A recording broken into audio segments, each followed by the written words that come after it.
എന്താ വിശേഷം? അപ്പ അറിഞ്ഞില്ലേ? പാലക്കാടെന്ന് നിലമ്പൂരിലേക്ക് എത്തുമ്പോൾ കേരള രാഷ്ട്രീയത്തിൽ വലിയ മാറ്റങ്ങൾ സംഭവിച്ചിരിക്കുന്നു. തിരിച്ചറിവുകളുടെ മാറ്റങ്ങൾ സംഭവിച്ചിരിക്കുന്നു. താൻ എവിടെ നിന്ന് വന്ന് രാവിലെ കുറ്റിയും പറിച്ചു? ആദ്യം ഇവിടെ പ്രചരിപ്പിക്കപ്പെട്ടൊരു വാക്കുണ്ട്, പിണറായിസം. പിണറായിസം എന്നത് ഒരു ശകാര പദമല്ല. ഉമ്മൻചാണ്ടി സർക്കാരിന്റെ കാലത്ത് ഉപേക്ഷിച്ചു പോയ ദേശീയപാത അതോറിറ്റിയെ തിരിച്ചു കൊണ്ടുവന്ന് കേരളത്തിൽ നിശ്ചിത കാലത്തിനകം ദേശീയപാത നിർമ്മാണം പൂർത്തിയാക്കാൻ സംസ്ഥാന സർക്കാർ മുൻകൈ എടുക്കുകയും അതിന് പണം നൽകുകയും ചെയ്യുന്നതിനെയാണ്, ആ സന്നദ്ധതയാണ് പിണറായിസം എന്ന് വിളിക്കുന്നത്. തള്ളി തള്ളി ഇവിടം വരെ കൊണ്ടുവന്നില്ലേ, ഇനി തള്ളല്ലേ താങ്ങൂ. ഇവിടുത്തെ തീവ്രവാദികളുടെ ഇടപെടൽ മൂലം, ന്യൂനപക്ഷ തീവ്രവാദികളുടെ ഇടപെടൽ മൂലം നിർത്തിപ്പോയ ഗെയിൽ പൈപ്പ് ലൈൻ ഈ മനുഷ്യനോട് എത്ര പറഞ്ഞാലും മനസ്സിലാവില്ലേ. ചങ്കുവെട്ടിയിലെ ഇത് തുറക്കാൻ നേരമുണ്ടോ എന്ന് ചോദിക്കുമ്പോൾ തൻ്റെ ഇടപെടൽ പിണറായി വിജയൻ വരും എന്ന് വെല്ലുവിളിക്കുന്ന ഇസ്ലാം മത രാഷ്ട്രീയം കൈകാര്യം ചെയ്യുന്നവർക്ക് മുമ്പിൽ അത് നടപ്പാക്കാനുള്ള ധീരതയുടെ പേരാണ് പിണറായി. അവന്റെ സമനില തെറ്റിയിരിക്കുക. ഏറ്റവും അവസാനം ഞാൻ പറയാം, ഈ തെരഞ്ഞെടുപ്പിന് തൊട്ടു മുമ്പ് ഇപ്പൊ ഇന്നലെയും മിനിഞ്ഞാന്നുമായി 1600 രൂപ വെച്ച് 62 ലക്ഷം വീടുകളിൽ എത്തിക്കുന്ന ജനക്ഷേമത്തിന്റെ ഭാഗമായ പെൻഷൻ പദ്ധതിയുടെ പേരാണ് പിണറായി. ഞാനിപ്പോ ഇരിക്കുന്ന നിലമ്പൂർ മണ്ഡലത്തിലെ ഒരു പഞ്ചായത്ത്, ആ പഞ്ചായത്തിനകത്ത് അമരമ്പലം പഞ്ചായത്തിൽ 1000 വീടുകളാണ് ലൈഫ് മിഷനിൽ വെച്ചത്. കേരളത്തിൽ 5.25 ലക്ഷം 5.5 ലക്ഷം വീട് പണിയുമ്പോൾ 1000 വീട് ഈ പഞ്ചായത്തിൽ മാത്രമായി വെച്ചു. എല്ലാവർക്കും വീടുള്ളൊരു പഞ്ചായത്തായിട്ട് ഈ പഞ്ചായത്തിനെ മാറ്റുകയാണ് വരിക. ഈ പദ്ധതിയുടെ പേരാണ് പിണറായി. ആൾക്ക് തീരെ വിദ്യാഭ്യാസം വിവരമൊന്നും ഇല്ലേ, വിഡ്ഢിത്തിരെ പറയുള്ളൂ, തെണ്ടി. അടുത്ത നവംബർ 1-ാം തീയതി കേരളം ഇന്ത്യയിലല്ല ലോകത്ത് പട്ടിണിയില്ലാത്ത നാടാണെന്ന് മുഖ്യമന്ത്രി പ്രഖ്യാപിക്കുന്ന പരിപാടിയുടെ പേരാണ് പിണറായി. ഏതാ നിന്റെ രാജ്യം? കോഴിക്കോട്. കുതിരവട്ടമല്ലല്ലോ. അതുകൊണ്ട് അത് തുടരട്ടെ എന്ന് ജനങ്ങൾ തീരുമാനിക്കുന്നതാണ് വരാൻ പോകുന്ന രാഷ്ട്രീയം. ഇതുപോലത്തെ രണ്ടാമത്, പിണറായി വിജയനെയും മുഖ്യമന്ത്രിയുടെയും പാർട്ടിയെയും കുടുംബത്തെയും ഒക്കെ ആക്ഷേപിക്കാൻ ഇറങ്ങി തിരിച്ച് എല്ലാവരും കുഴിയിലായി. സ്വയം കൃതനാർത്ഥം എന്ന് പറയും. താൻ കുഴിച്ച കുഴിയിൽ താൻ തന്നെ വീണു. എന്തോ ആളാക്കിയതാണല്ലേ. നിലമ്പൂർ തെരഞ്ഞെടുപ്പ് എന്ന് പറയുന്നത് അൻവർ സ്വയം കുഴിച്ച കുഴിയാണ്. ഇല്ലാത്ത കാര്യങ്ങൾ പൊക്കിപ്പിടിച്ച് വ്യക്തി താല്പര്യങ്ങൾക്ക് വേണ്ടി ഇടതുപക്ഷ ജനാധിപത്യ മുന്നണിയെ പിന്നിൽ നിന്ന് കുത്താൻ ഇറങ്ങി തിരിച്ചപ്പോൾ അൻവറിന് രൊക്കം കിട്ടി, വരമ്പത്ത് കിട്ടി കൂലി. അമ്മക്ക് പ്രാണവേദന, മകക്ക് വീണവായന എന്ന് പറഞ്ഞ മാതിരിയായിപ്പോ എന്റെ സ്ഥിതി. അൻവർ വീണതോടുകൂടി അൻവർ മാത്രമല്ല വീണത്, UDF വീണു. എന്താണ് അതിന്റെ ഉദ്ദേശം? പെട്രോൾ ടാങ്കിനടുത്ത് തീപ്പെട്ടുമായിട്ട് വരുന്നോടാ റാസ്കൽ. ഇതിന്റെ കുഴിയിൽ വീണ ആളാരാണ്? ഞങ്ങൾക്ക് ഒരു പേടിയില്ല. പക്ഷെ രാത്രിയാവുമ്പോ കതറഴിച്ചു വെച്ച് പാൻറ് വിട്ടുകൊണ്ടിറങ്ങും. ചില ആളുകൾ അങ്ങനെയാണ്. രാത്രിയിലാവുമ്പോൾ വസ്ത്രം മാറി ഇറങ്ങുകയാണ്. ചില ആളുകൾ ദേഹത്തെ എണ്ണയാക്കിയിട്ട് ഇറങ്ങാറുള്ളത്. അടിവസ്ത്രം മാത്രം ധരിച്ച് എണ്ണയാക്കിയിട്ട് ഇറങ്ങുന്ന ഒരു കൂട്ടരുണ്ട് രാത്രിയായി കൊണ്ട് അവരുടെ ഉദ്ദേശം വേറെയാണ്. ഇദ്ദേഹം വസ്ത്രം ഇട്ടിട്ടുണ്ടായിരുന്നു. ചില കാര്യങ്ങൾക്ക് സൗകര്യപ്രദമായ വസ്ത്രമായിട്ടാണ് പോയത്.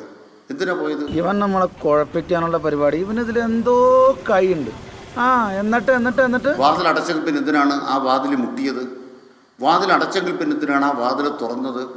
വ്യക്തിപരമായിട്ട് അങ്ങനെ മേശക്കടിയിൽ കൂടെ കച്ചവടം നടന്ന പരിപാടിയുണ്ടോ ഈ UDF-നകത്ത്? ഇത് തല്ലുകൊള്ളുമ്പോ ശരിയാകുന്ന വട്ട. അതുകൊണ്ട് തന്നെ പറയാൻ ആഗ്രഹിക്കുന്നത്, OLX പറയുന്ന വ്യാജ കാര്യങ്ങൾ പറയുന്ന ആളും അദ്ദേഹവും കുഴിയിലായി. എന്തിനാണോ ഇവരൊക്കെ അകത്തോട്ട് പറഞ്ഞു വിടുന്നത്? അവിടുന്ന് എന്തെങ്കിലും കൊടുത്ത് പറഞ്ഞു വിട്ടുകൂടെ? M സ്വരാജിന്റെ സ്ഥാനാർത്ഥിത്വം പ്രഖ്യാപിച്ചതോടുകൂടി പ്രകാശമാനമായ അന്തരീക്ഷത്തിലാണ് ഈ നിലമ്പൂർ. ഇപ്പൊ എന്തായി? നേരത്തെ അറിയായിരുന്നു മൂപ്പര് ഇങ്ങനെ തന്നെ പറയുള്ളൂ. നിലമ്പൂരിലെ കാറ്റ്, നിലമ്പൂരിലെ ചൂട്, നിലമ്പൂരിലെ വെളിച്ചം, അതൊരു പുതിയ വെളിച്ചമായി പടരുകയാണ്. ഭയമില്ലാത്തൊരു മനുഷ്യൻ. മല ഇളകി വന്നാലും രാഷ്ട്രീയത്തിനകത്ത് നിലപാട് വേണം, സ്ഥൈര്യം വേണം. ഇത് നേരെ ചൊവ്വ പോകുന്ന ലക്ഷണില്ല. രാജ്യമൊട്ടാകെ യുദ്ധോത്സുകതയിലേക്ക് പടർന്നു കയറി രാജ്യം തന്നെ യുദ്ധഭ്രാന്തിലേക്ക് പോകുന്ന ഘട്ടത്തിൽ അരുത്. യുദ്ധമെന്ന് പറയുന്നത് മഹാഭാരതത്തിൻ്റെ ഏറ്റവും അവസാനം ചിത്രീകരിക്കപ്പെടുന്നത് പോലെ യുദ്ധത്തിൻ്റെ അവസാനം എന്ന് പറയുന്നത് എന്താണ്? നിങ്ങൾ ശാന്തിപൂർവ്വം വായിക്കണം. അതുകൊണ്ട് നിങ്ങൾ യുദ്ധത്തെക്കുറിച്ച് അഭിരമിക്കരുത് എന്ന് പറയുന്ന ഒരു ധന്യമായ രാഷ്ട്രീയ ധന്യതയുടെ വ്യക്തിത്വത്തിൻ്റെ നിലപാടിൻ്റെ വ്യക്തിത്വമായി സഖാവ് സ്വരാജ് തലയുയർത്ത് നിൽക്കുകയാണ്. എന്താ താങ്കൾ പറഞ്ഞ ഒരു കാര്യം ഉറപ്പാണ്, അവിടെ ഉണ്ടാകുന്ന LDF-ന്റെ ആവേശം അല്ലെ പ്രവർത്തകർക്കിടയിലുള്ള ഒരു വർദ്ധിത കോൺഫിഡൻസ് ഒക്കെ നമ്മൾ ഈ ദിവസങ്ങളിൽ കാണുന്നുണ്ട്. അത് വോട്ടാകുമോ, എം സ്വരാജിന്റെ ജയത്തിലേക്കൊക്കെ എത്തുമോ എന്ന് നമുക്ക് വോട്ടെണ്ണുമ്പോൾ അറിയാം. രാഘവൻ പറഞ്ഞത് വാസ്തവം. രാഘവൻ പറഞ്ഞത് വാസ്തവം. 2016 RSSും CPM കൂടി ഒരു രഹസ്യ ചർച്ച നടത്തിയിരുന്നു.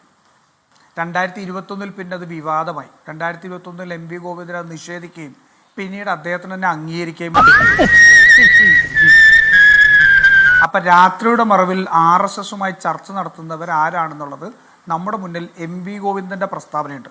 അതൊന്നുകൂടി ശ്രീ അനിൽകുമാറും ശ്രീ VP പത്മനാഭനും ഒന്ന് പഠിച്ചാൽ മതി. ശ്രീ എമ്മിന്റെ സാന്നിധ്യവും ഒക്കെ കൂടി ഒന്ന് പഠിച്ചാൽ മതി. ഈ ഒരു ഹോട്ടലിൽ കൊണ്ട് ഈ ഔദ്യോഗിക വാഹനം ഇട്ടിട്ട് സ്വകാര്യ വാഹനത്തിൽ ഡ്രസ്സ് മാറിപ്പോയിട്ട് രഹസ്യ ചർച്ച നടത്തിയിട്ട് 1.5 വർഷം അറിഞ്ഞില്ല. ഞാനൊരു സത്യം പറഞ്ഞ് വിശ്വസിക്കൂ, എനിക്കത് ഓർമ്മയില്ല. ഈ നാടറിഞ്ഞില്ല രഹസ്യ ചർച്ച എന്തായിരുന്നുള്ളത് കൃത്യമായിട്ട് അനിൽകുമാറിന് ബോധ്യപ്പെടും. MR അജിത് കുമാർ ആയിരുന്നു പിണറായിയുടെ ദൂതനായിട്ട് പോയി ആ രഹസ്യ ചർച്ച നടത്തി. വലിയ തെറ്റായി പോയെന്ന് എനിക്ക് ഇപ്പൊ തോന്നുന്നു. ഇപ്പൊ തോന്നിയിട്ടുണ്ട് ഫലം. രണ്ടാമത്തെ കാര്യം പിന്നെ അദ്ദേഹം സൂചിപ്പിച്ചത് ഈ ഗ്രാമീണ നന്മയുള്ള ഒരു സ്ഥാനാർത്ഥി സ്വരാജ് എന്ന് പറയുന്ന ഒരു സ്ഥാനാർത്ഥി, ആ സ്ഥാനാർത്ഥിയെ നിലമ്പൂർ അംഗീകരിക്കാതിരിക്കുന്നത് എന്തിനാണെന്നുള്ളതാണ്. അദ്ദേഹത്തിന്റെ നന്മയെ സംബന്ധിച്ചും ഗ്രാമീണ സ്വഭാവത്തെക്കുറിച്ചൊന്നും ചർച്ച ചെയ്യാൻ ഞാൻ തയ്യാറല്ല. പക്ഷെ അദ്ദേഹം അതിനൊപ്പം പറഞ്ഞു ചതിയിൽ അദ്ദേഹത്തെ വീഴ്ത്തി, തൃപ്പൂണിത്തുറയിൽ ചതിയിൽ വീഴ്ത്തി എന്നുള്ളതാണ്. അങ്ങ് ആ പറഞ്ഞത് സത്യമാണ്. കാരണം ഇന്ന് നിങ്ങൾ പാർട്ടിയിലേക്ക് തിരിച്ചെടുത്ത് ജില്ലാ സെക്രട്ടേറിയറ്റ് അംഗമായിരിക്കുന്ന CN സുന്ദരനെ നിങ്ങൾ പുറത്താക്കിയത് M സ്വരാജിനെ പരാജയപ്പെടുത്താൻ വേണ്ടി പ്രവർത്തിച്ചു എന്നുള്ളതിന്റെ പേരിൽ. അനിൽകുമാർ പറഞ്ഞത് 100% സത്യസന്ധമായ അഭിപ്രായം. N സുന്ദരൻ എന്ന് പറയുന്ന തൃപ്പൂണിത്തുറയിലെ മുൻ ഏരിയ സെക്രട്ടറി ആയിരുന്ന CPM-ന്റെ ആളെയും അതോടൊപ്പം ഉണ്ടായിരുന്ന CPM പ്രവർത്തകരെ മാറ്റി. ആ CPM പ്രവർത്തകര് പിന്നീട് എന്റെ പഞ്ചായത്ത് ഉദയംപേരൂരിലാട്ടോ 73 പേര് കോൺഗ്രസിനകത്തേക്ക് ചേർന്നു.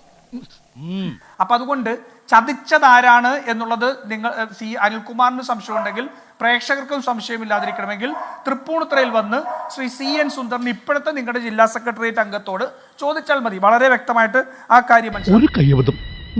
പിണറായിസം എന്ന് പറയുന്നത് ഹൈവേ ആണ്. ഹൈവേ ഇപ്പോഴും പറയാനായിട്ട് അനിൽകുമാറിന് നാവ് വന്നു എന്നുള്ള എനിക്ക് സത്യം പറഞ്ഞാൽ എനിക്ക് ഒരു വലിയ അത്ഭുതമുണ്ട്. പക്ഷെ പിണറായിസം അങ്ങനെയാണെങ്കിൽ അപ്പുറത്തേക്ക് പോകുമ്പോൾ സിദ്ധരാമനിസം ആവും.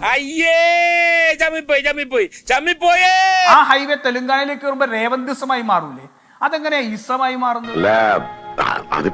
അതൊരു ഹൈവേ പോയി ഇല്ലേ? പെൻഷൻ കൊടുക്കുന്നു. പെൻഷൻ അങ്ങനെയാണെങ്കിൽ അപ്പുറത്തേക്ക് ചെല്ലുമ്പോൾ സിദ്ധരാമനിസമായി മാറും, രേവന്തിസമായി മാറും ഇല്ലേ?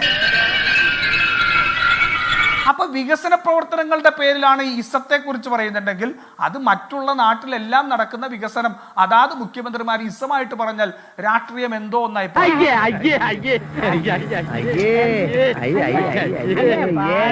പിണറായിസം എന്ന് പറയുന്നതിന് കാര്യം എന്താ? അടിസ്ഥാനപരമായിട്ട് ഇടതുപക്ഷ മൂല്യങ്ങൾ ഇല്ലാതെ വർഗീയതയെ താലോലിക്കുന്ന ഒരു മുഖ്യമന്ത്രിയായിട്ട്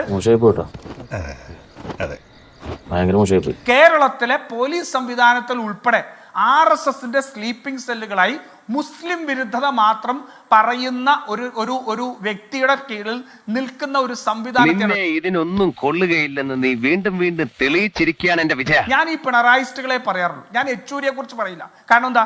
യെച്ചൂരി എന്ന് പറയുന്നത് കറകളഞ്ഞ മതേതരവാദിയാണ്. അതുകൊണ്ടാണ് ഞങ്ങൾ പറഞ്ഞത് ബംഗാളിൽ നിന്ന് 2020 ഞങ്ങൾ വോട്ട് നൽകി അദ്ദേഹത്തെ പാർലമെന്റിൽ രാജ്യസഭയിൽ എത്തിക്കാം. അന്ന് ഉടക്കു വെച്ച ആളാണ് പിണറായിസ്റ്റ്. ആ ഇസമാണ് പിണറായിസം. മനസ്സിലായില്ലേ? ഒരു 6 ഇഞ്ച് നീങ്ങി ഒരു ചുവന്ന സ്വിച്ച് കാണുന്നുണ്ടോ? കാണുന്നുണ്ട്. ഈ സ്വിച്ചിന്റെ കാര്യമാണ്.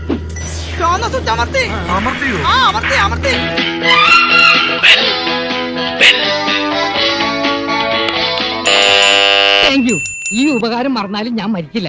ഇതൊക്കെ എന്ത്? അപ്പോ നാളെ നേരത്തെ തന്നെ ഇങ്ങോട്ട് എത്തണം കേട്ടോ? ശരി.